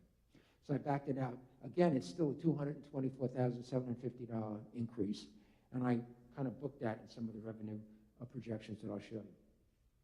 In terms of board advocacy, we had that Saturday forum. We learned a lot about all the other things that the governor wants to do with respect to state aid and fast-tracking teacher certifications and things like that, which are all important to keeping classrooms filled and with the right kind of people. But in terms of advocacy, I know we're all happy about foundation aid being factored in, but the thing to keep in mind, and I think as board members and that especially on Long Island, that we educate maybe a little bit less now than 17%, maybe 16%, but we only get about 12% of the aid. The school aid is $30 billion in the proposed next year, $30 billion. We get about, on Long Island, among the 120 school districts that exist on Long Island, we get about $3.6 billion of that. That's about 12%. But we educate, as I say, 16%. So for foundation aid aside, if we got $4.9 billion, which is 16% of that $30 billion, we would be in really good shape. And we probably could manage tax rates way into the future. But that seems to be an argument that we make, and it doesn't get any traction. But we send a heck of a lot more money up to Albany than we get back.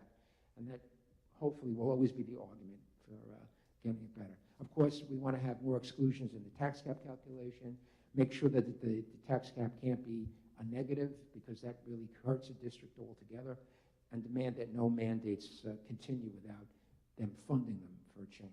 They love giving us more work to do from the state, and mandates when we have to have things ready, but they don't help us in terms of funding them. Again, as Dr. Harney mentioned as well, we'll be looking for direction. Now, we'll always be talking about the revenue and expense side of the budget.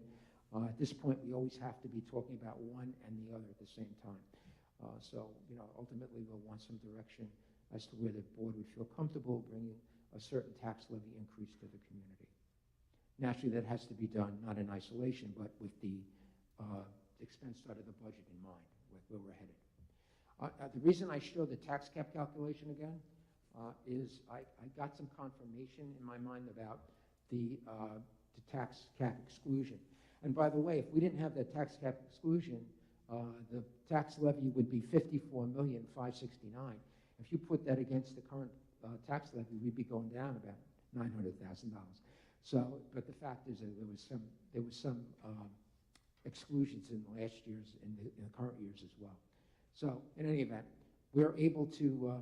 I wanted to verify the capital exclusion number, that $3,208,980, again, which again is helping us, giving us the ability to increase up to 4.05 and still be within the tax cap compliant budget. The reason I want to do that is because if you see the calculation of the exclusion, the debt service, that's not changing, it's where it is, but the state aid number is the state aid number that I used on January 18th, but I was working from a different run. I was working from the run that came from the New York State Council of School Superintendents. They had done a data poll, and then as a service to the districts in the state, gave us some information. That number is where I picked that $1,847,527. Well, that number is exactly on the governor's proposal as well. So now I feel that that is a solid number to use. And then once we subtract that, and then we add in our estimated capital exclusion expenditures from non-borrowed money next year of $720, and the BOCES net capital, it pretty much I think is a comfortable number that the exclusion is $3,208,980. Again, I just presented this as food for information. I will say this: tax levy increases. In 21-22, from what if I look back, the tax cap could have been 4.22, and you still would have been in compliance. So the board obviously made a decision, conscious one, based on where the budget expense I was going, to only raise it to 2.94. And that's true in 4 out of the 10 years. I thought it was 3, but it was actually 4 when I went back and looked. One was very, very tiny change. I think it was in the first year or second year, where it was, hundreds of %. But for the most part, if you look at 21-22, and it could have been 4.22 and was 2.9, that's significantly different. And I'm probably going to change this slide or update it to show that information as what was the allowable at the time. Again, it's been our average increase in terms of budget and tax levy, and pretty much what you can expect from one year to the next. In terms of revenue scenarios, this is the one I presented back on the 18th of January. And essentially what I was saying here is I was picking up the state aid numbers from the New York State Council of School Superintendents, which actually had our aid number going down by 104,000. And all of the revenues, I basically kind of understated that number that's increasing on all of the revenues includes the $1.2 million that we're going to be getting from the library for the debt service that we have to budget for on the expense side. It's going to come into us on the revenue side. That's why all of the revenues are going up significantly, mostly because of that. But I have noticed when I look back historically, past couple of years, we may have been budgeting at $1.8 million, but we've been getting more than we receive. So that's always a good thing, because if you are under-promising and over-deliver on revenue, that always helps with fund balance on the revenue side, because you can build in on both sides, revenue side or expense side. So this was one scenario. It had us at a 2.55 increase in tax levy, again, based on a 2.99 budget-to-budget increase. Here I picked up the $224,750 of state aid. Now that it's increasing, I want to book that, and I reduced all other revenues and held the tax levy constant. The idea here is you're getting an idea how it's a puzzle and how we can move things around, and depending on how we want to get, make some adjustments to get to that particular point. And scenario C, I basically booked the state aid estimate, a $224,750 increase, increased all of the revenues to perhaps a more specific level, and reduced the tax levy to 1.96. So you get an idea, again, how we can manage these tax levies and increases depending upon what things we want to book. I could also increase the transfer from reserves. I have play there as well. So one way or the other, we can get to a 3.47 if that's what ultimately we're going to be at. So the next meeting on March 1, which may be March 15th, I know you would be very excited to know that I will be continuing the review of our budget codes, the 2000 series. I know you can't hardly wait, but I will take you through it. It is a process, and you got to see it. So I'll be working with all of those codes. Any updates on state budgets or state aid if we hear anything, making revenue projections, and of course presenting the budget with a scenario. I'll keep the scenario going of 2.99, contrast it with adding the zones, if you will, and then looking at, possible revenue scenarios as well. So again, whether it's the 1st or the 15th, it'll be wonderful, I guarantee it. Any questions? Thank you so much, Mr. Monterio. Any trustee questions?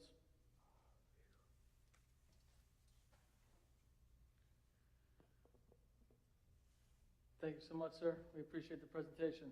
It was definitely thorough. My pleasure. Thank you very much. Definitely thorough. Before we move on to consent agenda or the regular agenda, open it up to any community members for any questions only on agenda items. Only on agenda items under the consent or regular agenda. Yeah. Sandy.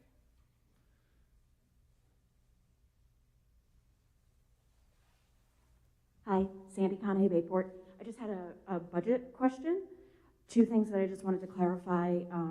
For instructional personnel, it seems like you carried over everyone, so that still has the positions that have been already announced for retirement, correct? I think there have been 4 or 5. Yes, so where we are right now is, the staff that was here with us this year has been carried over. In the next probably 3 to 4 weeks is when we'll do a lot of our staffing conversations, and then we'll kind of make adjustments as we're going. But yes, they are there right now. Okay, so follow up, and you can say hold off until then for this. As of right now, are we still planning to cap elementary class size around 20?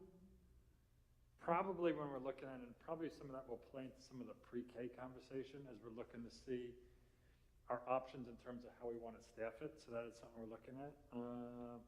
I don't think they'll be back at 25 if that's what you're asking, but somewhere you might see somewhere around 22, 23. And again, some of it may fall because of just the way the numbers are in that school for that grade. It's one of the things we've been talking even with the enrollment committee now for years, just because of odd numbers that come up. You might see numbers like that, and then you might see some because of the way the numbers fall where they're 16 and 17. Just because, 33, 34 kids, you're not going to put in one class, but you put them in 2. So those are some of the things we're kind of going through right now. And thank you for that comprehensive presentation. I enjoy a flux with explanations, so thanks. Thank you so much. Any other questions only on budget items only, or only on agenda items? Mr. Sear?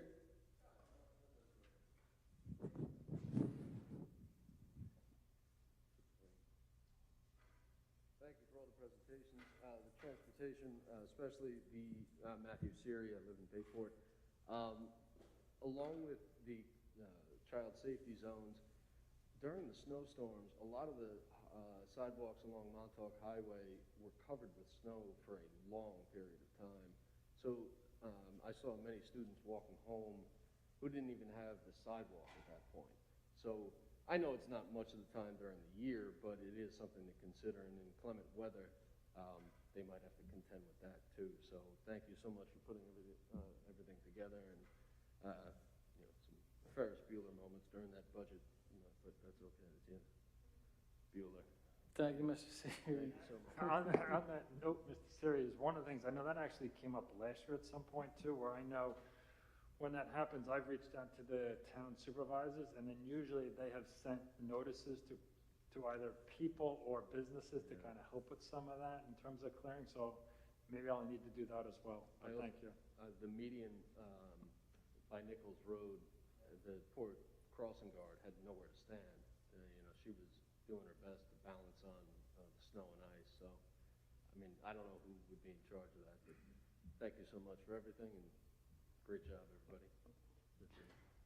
Thank you, Mr. Siri.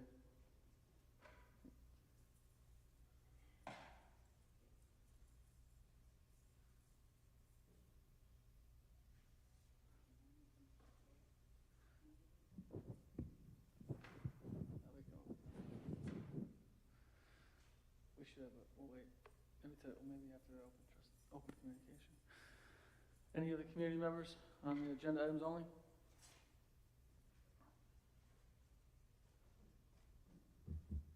Good evening. My name How is are you? Jennifer McCormack. I live in Bayport, New York. I have 3 children in this district. Can I just ask if we have legal counsel here today? Are you, Mr. Glock? Are you Mr. Mr. Corn, we'll Glock? just open it up for anything on the agenda. Yes, I am referring to things on the minutes. I would like to discuss items on the minutes of February 1st and minutes of February 9th. I'm just wondering, is Mr. Neal here today? Mr. Block here today? Mr. Block's not here. My name is Ed McCarthy. I'm an attorney with the law firm of Fingerman Smith. We represent the board, as you know, and I'm filling in for Mr. Block tonight. Okay. Hello, Mr. McCarthy. How are you? How are you? I would like to respectfully ask the board once again if I can have additional time to discuss matters I have concerns with regarding the minutes of February 1st and minutes of February 9th. I would also like to ask if you will be giving the community another time to discuss things that are not regarding the consent agenda. Yep, at the end, we're going to have an open communication. This is only on agenda items. Okay, on the agenda items. I haven't had a chance to read the minutes of February 1st and minutes of February 9th, but I would like to ask if it reflects what had happened at the meeting, or does it just kind of go over what's on the agenda?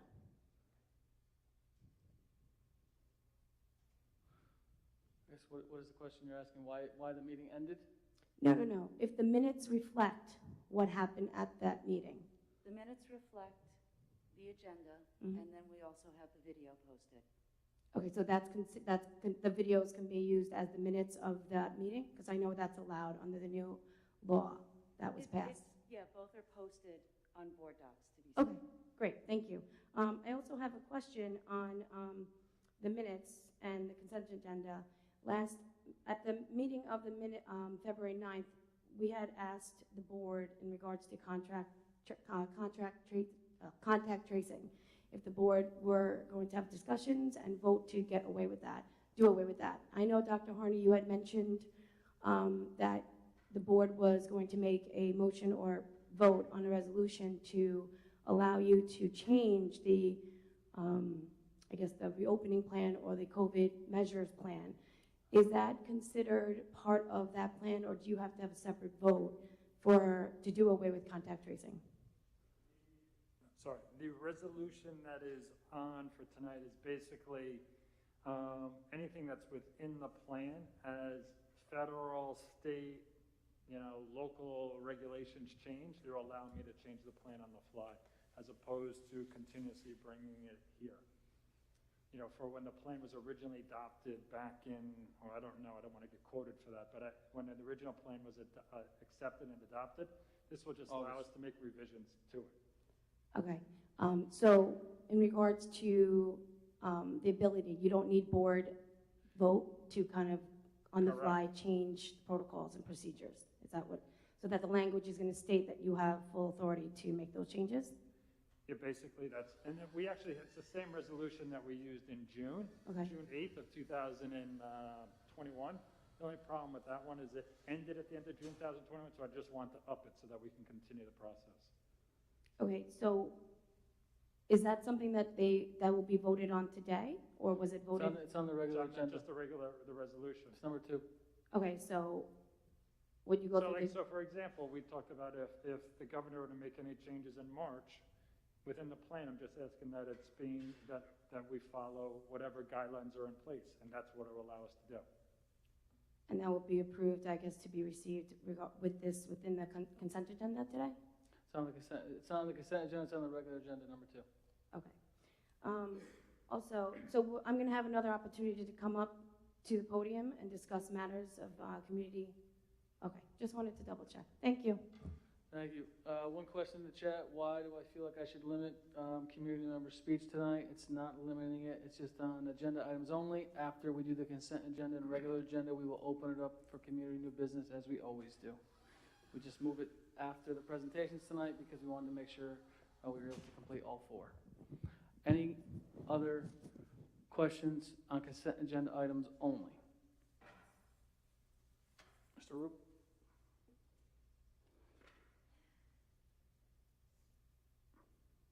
Hi, Patrick Rube from Blue Point. Just one question on the transportation. Are we talking full-size buses or the smaller buses? So Larger regular buses, sorry. full-size buses, Correct. we would need 4. Yeah, usually each route is about $90,000. That's why you're seeing the amount around 370-ish. Okay. It's 4 large buses. All right, thank you. Thank you, Mr. Roop. Any other community members? Not hearing any, can I have a motion to approve consent agenda items G, H, I, J, and K? Mr. Krug, second. Mr. Johnson, any discussion? All in favor? Opposed? Abstentions? Motion carries 6-0. Moving on to the regular agenda, can I have a motion to gratefully accept the donations from Justin's for $500 for the high school scholarship fund? Mr. Krug, second by Mr. Borowski. As always, thank you so much. We truly appreciate any donations, and it will go directly to our students. And this will go through one of our students for the high school scholarship fund. Any other discussion? All in favor? Opposed? Abstentions? Motion carries. Moving on to the second regular agenda item, can I have a motion to approve the superintendent of schools to amend, modify, or update the reopening plan developed by the Bayport Blue Point School District?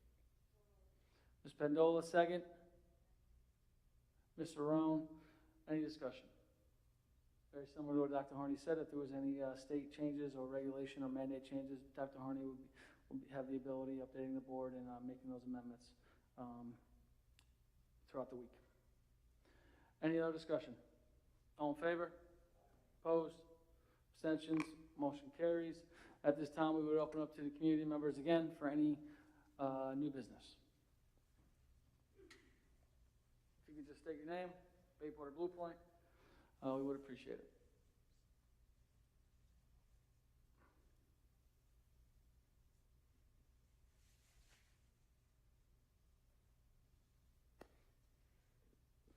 How are you? Hi, sorry. Jennifer McCormack, Bayport, New York, 3 children in this district. First, I want to say thank you. I forgot to thank our Assistant Superintendent of Finance for that very thorough budget presentation. It's really nice to see the transparency of the budget that way. I know a lot of work goes into it, and I appreciate all the work that everybody's put into the budget. It's not easy. I'm here today to discuss a few matters of concern, particularly with the Code of Conduct of the Board of Education. As a general rule, a public body may take action during a properly convened executive session only. I would like to ask, I don't know if it's allowed, for additional time. Actually, I forgot to ask respectfully if I can have additional time to discuss these matters. Ms. McCormick, please just state your question or state your statement, and we'll thank you Would and we'll move on. Can I respectfully ask to have more than 3 minutes to discuss matters I have with the board? Ms. McCormick, just please proceed. Please proceed, Ms. McCormick. I will proceed. Are you allowing me to have the additional time? And if not, can I ask for the other people to yield me their time? Please proceed, Ms. McCormick. Okay. So, there's this law, open meetings law. I'm not sure if the board is aware of this. I wanted to ask legal counsel, Mr. McCarthy, if you can actually explain a little bit about You can't just open ask meetings the law. district super, you can't ask the district legal counsel I'm questions. sorry? If you have questions for us that you would like to get answered legally, you would send them to us and we will get you an answer in regards to things that we are allowed to answer. This Okay. isn't an opportunity for you to ask legal questions. I just wanted to see if you can actually explain to the board and myself the open meetings laws and what the board is Ms. allowed McCormick, to you've do. emailed it to us many times. We are aware. I'm sorry? You have emailed that to us multiple times. Okay, so you are aware of the open meetings laws. Thank you for confirming that you are aware of it. So the Board of Education policy states in Section 2000 that the Board of Election, as a legally constituted body of elected representatives, bears the responsibility of setting policy for the school district. These policies These policies include that the Board of Education recognize that sound ethical standards of conduct serve to increase the effectiveness of the district officers and staff as educators and public employees in the community. Adherence to a code of ethics promotes public confidence in the schools and furthers the attainment of district goals. You also noted and adopted that the Board of Education also recognizes its obligation to adopt a code of ethics setting forth the standards of conduct required by all board members, district officers, employees under the provisions of the general municipal law. The board also establishes and takes an oath to follow these code of conduct, which I have emailed the board members, all of you, in regards to violations of the code of conduct by Board of Trustees. I have not gotten one email response or an inquiry from Mr. McCormick, anybody. just to be totally honest, you got an email response from me last From you. night in regards to all of your concerns over the past couple months. And as soon as you mentioned litigation, I respectfully requested you to start emailing the district legal counsel if you were going to pending investigation. So this is not an opportunity for you to try to cross-examine the board. Anything you want to talk about litigation, like I said, it will go to Mr. Block, and you guys can have a conversation with your attorney. No. This is not a time for you to cross-examine or to come up here and get on your soapbox or try to make anyone look bad. May I continue, Mr. Miller? Will you like to yield me my 3 minutes, or can I continue? Absolutely. Okay, thank you. The law provides for closed or executive sessions under certain circumstances prescribed in the law. I'm not here on a soapbox or trying to litigate this case. I am here to publicly make aware of the situation that's going on with our Board of Trustees, okay? So I would like to formally tell you that I am not here to litigate anything with you, because I know that that is not something that we can do at this moment. However, I can publicly announce that there are things that are happening in the board and at our open meetings that should not be happening. That is a complete violation of our open meetings law and our rights. The law provides, okay? Mr. McCormick, I'll just stop you there. I see that very differently. Okay. And you have a difference of opinion. We're at an impasse right now. I'm sorry you see it differently. Is there a question that we could answer tonight? No, yes, I would like to know if you guys have had executive sessions, discussions in executive sessions regarding mask mandates. Say that again? I would like to know if the board had discussions regarding mask mandates. You have got that answer multiple times. I have not gotten an answer, actually. Well, if I can just jump in, Mr. Miller, Mr. Miller cannot disclose to the community anything that was discussed in executive session. So for you to answer that question in and of itself would be a violation of his fiduciary duties. So the Board of Education member cannot disclose what was or what was not discussed in executive session pursuant to the Public Officers Law. So I would advise every board member not to comment on the nature of any conversation or topic of conversation that occurred at any executive session of this Board of Education. Mr. McCormick, I would respectfully ask you to start wrapping it up. Okay. Can I ask for more time? I would respectfully ask you to start wrapping it up. Okay. Mr. McCarthy, This is you not had an just... opportunity for you to ask direct questions to the attorney. Okay, that's fine. I don't know if this is something that I can foil for executive sessions, but I know that the law provides for closed executive sessions under certain circumstances prescribed in the law. It is noted that an executive session is not separate from an open meeting, but rather is a portion of an open meeting during which the public may be excluded. The law requires that a public body take several steps to close the meeting. First, a motion must be made during an open meeting to enter into executive session. Second, the motion must identify the general areas of the subject or subjects to be considered. And third, the motion must be carried by a majority vote of the total membership of public body. In addition, as a general rule, a public body may take action during properly convened executive session. If you are to take action at an executive session, minutes have to be taken, minutes need to be available, and... Thank you, Ms. McCormick. We appreciate it. I'm not finished. I know, but I'd like you to wrap it up. I will wrap it up, but Please. I will wrap it up when I'm almost done, okay? No Ms. action, McCormick, we're respectfully asking you to start wrapping it up, please.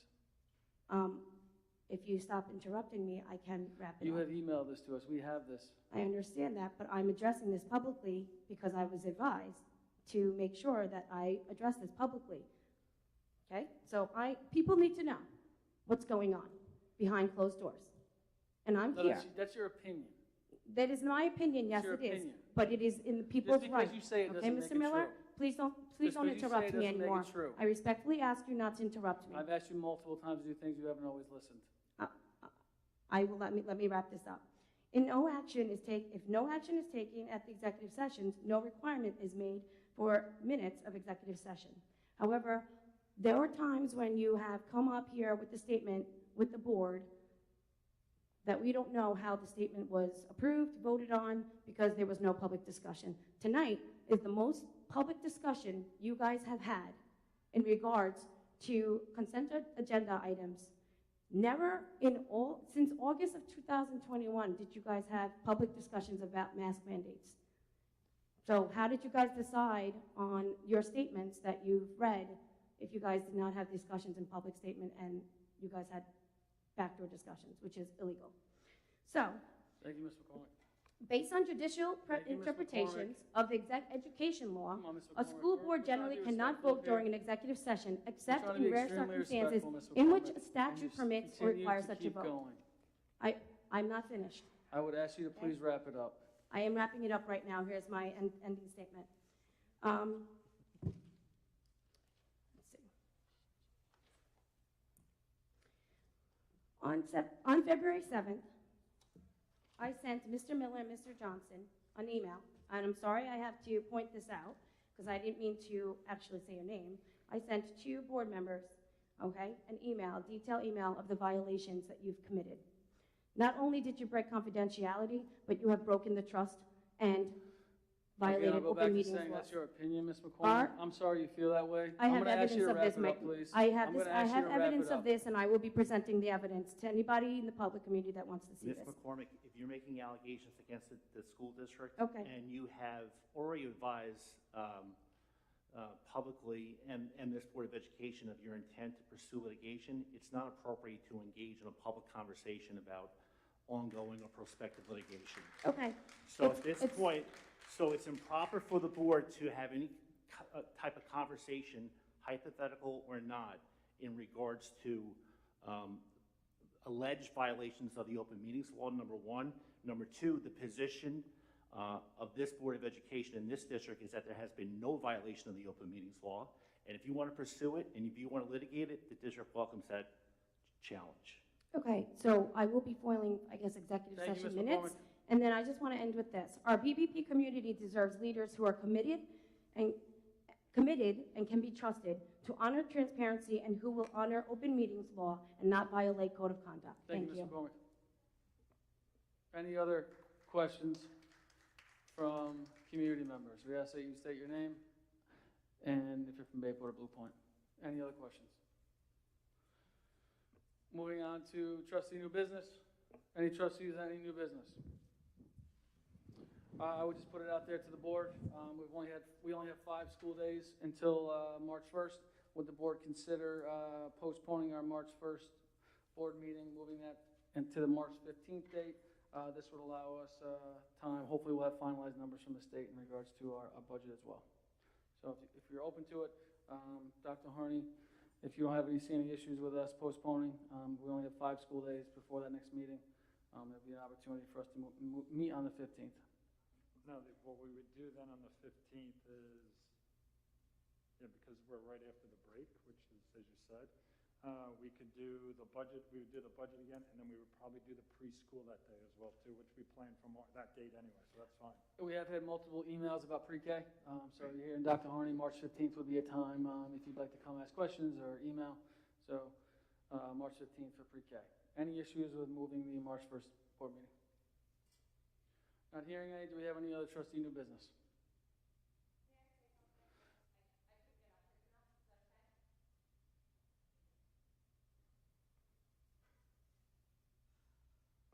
you to state your name, Bayport and Blue Point. Jenna Michelizzi, Blue Point, thank you. How are you? I'm hanging in there, thanks. We met last week, thank you for your time. I just wondered, my big question was, with everything we can't do, are we looking into things we can do to help these children? A lot of districts are voting on bringing things like cafeteria tables back, field trips, parents and class parties, increasing spectators at events. What can we do? Is there anything we can do? I mean, the answer to that is we are absolutely looking to other things. I mean, we've had field trips in the past. We've had them here at the high school. Actually, they have not gone away here. We've been doing them for some time. Obviously, the things we've been able to do, and you probably hopefully you got to see it this weekend, we were able to bring back the musical, and we have people here, so we're going to continue to do that.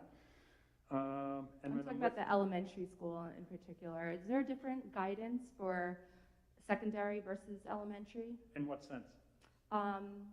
Like, for example, I know I had emailed you hadn't responded yet. I'm trying to get the talent show going at Sylvan Avenue Elementary School, and Mrs. Dugan's waiting for guidance, and I don't know what guidance specifically when you had the musical occur and other events. I actually did see the email, you're correct, and I do know that Mrs. Dugan had answered it today, I believe.